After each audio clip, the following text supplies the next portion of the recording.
अस्सलामुअलैकुम and welcome back to my YouTube channel. तो आज जो है वो रमज़ान की मैं एक और ज़बरदस्त रेसिपी लेके आ गई हूँ। रमज़ान में जो है वो मीठी चीज़ें थोड़ी कम ही खाई जाती हैं इफ्तारी वगैरह में, लेकिन ये जो है वो एक ऐसी चीज़ है जो कि आप लोग इफ्तारी में भी खा सकते हैं। तो ये है मीठी कचौरियाँ और ये बहुत ही मज़े की बनती हैं, बहुत ही झटपट बन जाती हैं। तो आप लोग इसको ज़रूर बनाइएगा।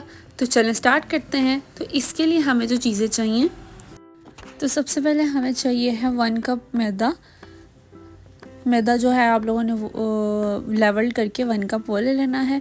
आधा कप हमें चाहिए है पानी, जो कि हमने मैदे को गूंदने के लिए हमें चाहिए। 3 टेबलस्पून हमें घी चाहिए और 1 पिंच हमें जो है वो नमक की चाहिए। अब सब इन चीज़ों को हमने जो है वो डालना है। पहले मैदा और नमक डाल के उसको मिक्स कर लेंगे और उसके बाद फिर हम इसके अंदर डालेंगे घी, और घी डाल के आप लोगों ने इसको अच्छे से मिक्स करना है। और ये इसके जो है वो इतना हमने मैदे को और घी को मिक्स करना है कि हमारे हाथ में ये देखें जिस तरह ये बनना चाहिए। तो इसका मतलब है कि मैदा और घी मिक्स हो गए। तो अब इस टाइम पे अब हमने डालना है पानी, थोड़ा थोड़ा करके आप लोगों ने पानी डालना है और इसको गूंद लेना। ये हाफ़ कप पूरा पानी मेरा नहीं गया इसके अंदर, आधा हाफ़ से भी हाफ़ कप जो है वो मेरा पानी इसमें गया है। तो आप लोगों ने अपने ध्यान से इसको डालना है और थोड़ा थोड़ा करके पानी डालना है और मैदे को अच्छे से गूंद लेना। डो जो है हमारी बिल्कुल तैयार हो जाएगी। अब 10-15 मिनट के लिए हमने जो है डो को रेस्ट देनी है। अब हम तैयार कर लेते हैं शुगर सिरप यानी कि चाशनी। तो चाशनी के लिए हमें चाहिए 1.5 कप पानी और 1.5 कप ही चीनी। और अभी मैं 1 कप चीनी इसमें डाल रही हूँ। थोड़ी देर जब चीनी जो है वो पक जाएगी, फिर उसके बाद हम जो है वो आधा कप और चीनी इसमें डाल देंगे। तो देखें ये थोड़ा सा इसको अब हमने पका लिया है। तो अब हम इसके अंदर आधा कप चीनी और डाल रहे हैं और इसको पकाना है। और अब इस टाइम पे अब हम डालेंगे 2 इलायचियाँ सब्ज़।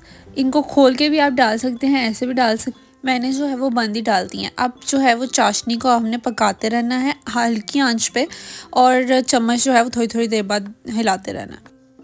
तो ये देखिए हमारी चाशनी जो है वो बिल्कुल तैयार हो गई है।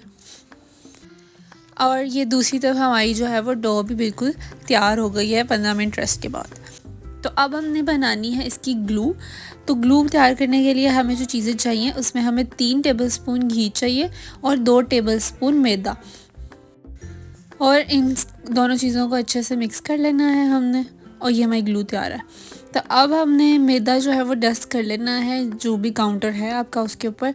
और मैदे को जो है वो डो को हमने थोड़ा सा ऐसे उसका पेड़ा एक बना लेना है, और उस पेड़े से अब हमने इसकी 4 रोटियां बना लेनी है। आप इससे ज़्यादा रोटियां बना सकते हैं। जितनी आप लोग जो है वो इसकी रोटियां बनाएंगे उतनी ही लेयर्स जो हैं वो ज़्यादा होंगी, लेकिन मैंने यहाँ पे सिर्फ 4 ही बनाई हैं। तो ये देखें अब के सारी जो है रोटियों को पेड़ों को बेल लेना है हमने। इसकी जो है वो रोटियां बना लेनी है। शेप का आप लोगों ने फ़िक्र नहीं करनी, क्योंकि शेप जो है वो जब हम इनको असेंबल करेंगे तो वो बिल्कुल सीधी हो जाएगी।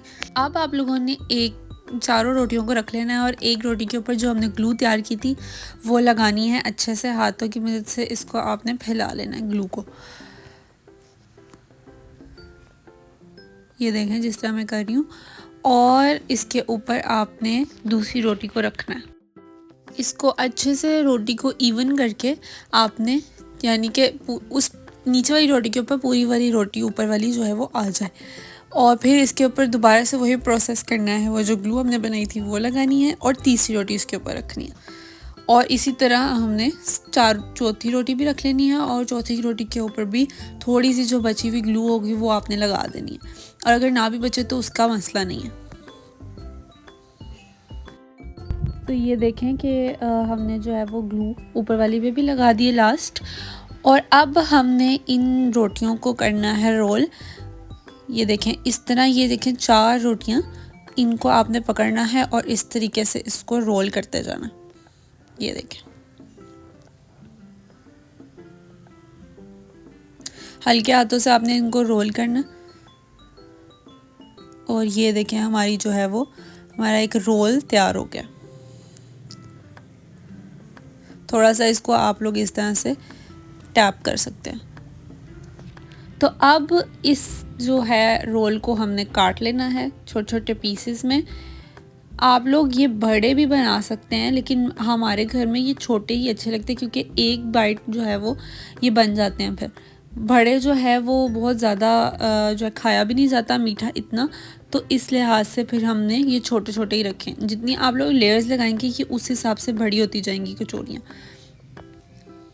तो ये देखें, इसको ऐसे करके प्रेस कर लेना है आपने। तो ये हमने सारी जो है वो काट ली है और उनको अच्छे से प्रेस कर लिया है। तो अब इनको हम करते हैं फ्राई करने से पहले आपने थोड़ी सी इसको रेस्ट देनी है, यानी कि 10-15 मिनट रेस्ट देनी है। तो अब ये हमने ले लिया है घी, उसको आपने पैन में डाल के हल्की आंच पे गर्म कर लेना है और इसके अंदर कचौरियाँ डाल देनी है। देखें थोड़े थोड़े बबल्स जो है वो बनना शुरू हो गए हैं कचौरियों में। ये ही आप लोगों ने आंच रखनी है उसकी। तो ये देखें कि सारी जो है वो कचौरियाँ हमने इसके अंदर डाल दी हैं और इनको आपने हल्की आंच पे ही पकने देना है। ये देखें एक साइड जो है वो इसकी हो गई है और इसकी अब जो है हम लोग साइड चेंज करेंगे, मतलब वो थोड़ी सी पक गई है, अभी कलर जो है वो पूरा आना बाकी है, तो हमने चेंज करके देख लेना है इसको। तो ये देखें कि हमने जो है वो अपनी कचौरियों की जो है वो साइड वगैरह चेंज कर ली है और देखें कितना अच्छा कलर आया और लेयर्स उसकी कितनी जो है वो खुल के बाहर आ रही हैं। तो अब हमने इन सारी कचौरियों को जो है वो पेपर पे निकाल लेना है।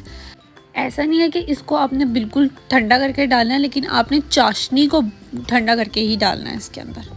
तो ये मैंने एक बाउल में इनको निकाल लिया है इस तरीके से और अब इसके ऊपर डालेंगे चाशनी। चाशनी आप लोगों की ठंडी होनी चाहिए, यानी कि फ्रिज वाली ठंडी नहीं होनी चाहिए, आपने उसको बाहर ही रखना है, लेकिन उसको ठंडा करना है। गरम चाशनी अगर आप लोगों ने इसके ऊपर डाली तो ये जो है वो सारे सोगी हो जाएंगे और इनका सारा टेक्सचर और क्रिस्पीनेस सारी ख़राब हो जाएगी। तो आपने ठंडी चाशनी इसके अंदर डालनी है। वो खुद वैसे जब फ्राई होकर निकलेंगे तो वो गर्म ही होंगे और इनको हम गरम भी सर्व कर सकते हैं और ठंडा भी।